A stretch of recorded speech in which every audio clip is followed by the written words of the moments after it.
ついています。警察の調べによりますと、この UFO、何？嘘！来るの？来てる？来る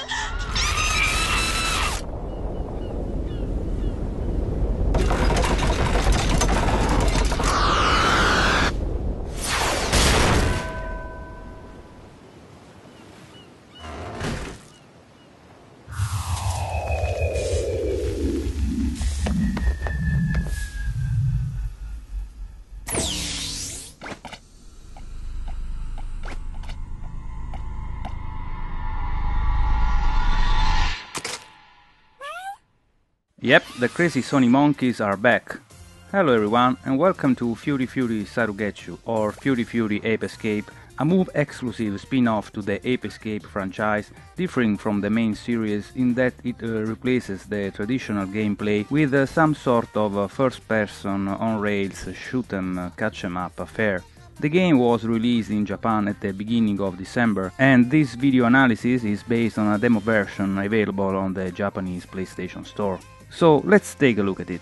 Your main tool in the game is literally a move controller which can morph into different tools with different functions. The most important one is the Get-A-Me net or the Get-Me net you are seeing here. Similar to Tumble, you have free one-to-one control over it as it replicates the move motions perfectly. Motion detection is actually more responsive compared to the puzzle game mentioned before, albeit it lacks depth tracking. You can rotate and move it freely, but only along a 2D plane. Anyway, as you can guess, the net is used to catch the monkeys coming towards you, and you do so as naturally as you can see here.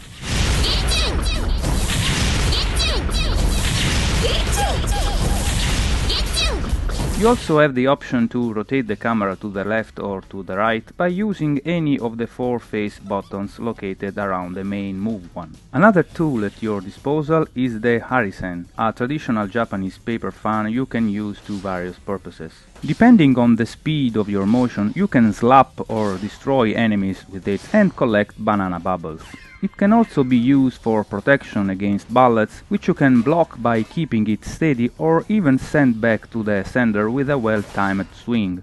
Then we've got the slingshot, which adds shooting dynamics to the mix. Pointing works just like you would imagine, and it's very accurate and responsive. To shoot, you pull and release the trigger, as you are seeing here, but there is also a secondary fire mode, which is interestingly implemented via sphere depth tracking.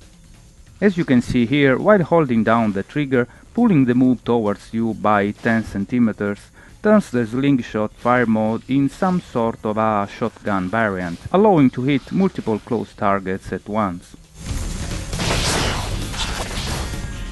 The slingshot can also be used to collect out-of-reach banana bubbles.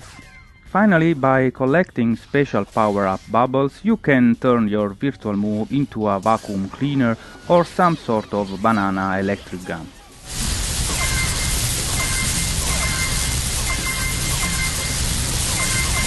Alright, let's jump into the actual game to see how all of this shapes the gameplay.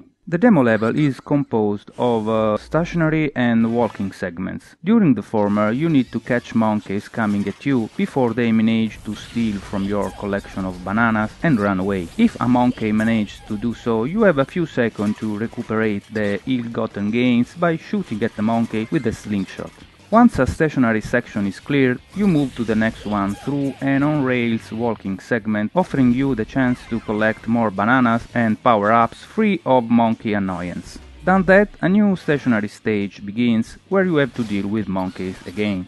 It is important to note that the tools at your disposal are section-specific. As you can see in the bottom right of the screen, in fact, the tools you can switch to change depending on the type of section you are in. In the stationary ones, you are given access to the net, the slingshot and the vacuum cleaner, assuming you have collected the power-up. During the walking sections, you can use the slingshot, the paper fan or the banana gun.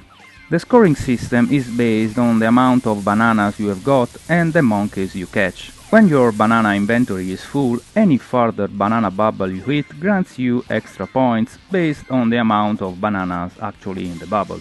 As for the monkeys, catching them without missing a swing or letting any steal from you earns you more and more points. Further points can also be scored by hitting parts of the environment or special monkeys too far to catch with a net, but not to hit with a slingshot or the banana gun. So, despite being a spin-off rather than a proper sequel to the Ape Escape series, based on this demo, Furi Sarugetsu looks like a totally worthy move-exclusive game in its own right. Hopefully Sony releases this outside of Japan, perhaps as a PSN title, because well, it looks fun and I want to play more. Thanks for watching, ciao!